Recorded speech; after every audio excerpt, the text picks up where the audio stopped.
Right, unit 531A, the job is complete. All the shingle is put in, the siding, right? We changed both sides to siding in the corners, all right? All the job is complete. All right, this is unit 531A. Okay, you can see in condo 17, you can see here all damage over there.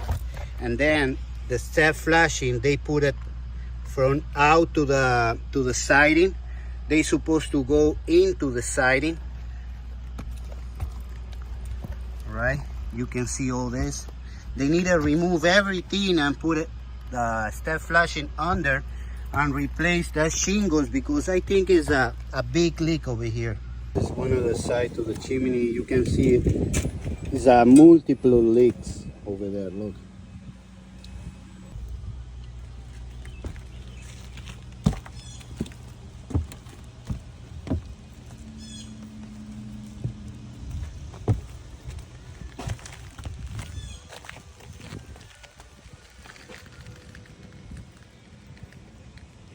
All right, we started to rip it up.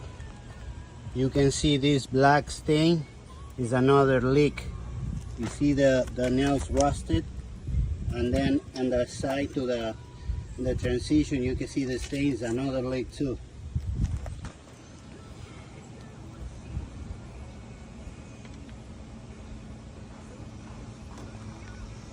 We put the Eisenwood shield and the transition board to the chimney. Now we started to put the shingles over there. All the shingles is put in. We put the tie back and everything around to the chimney. Now tomorrow we gotta put the siding.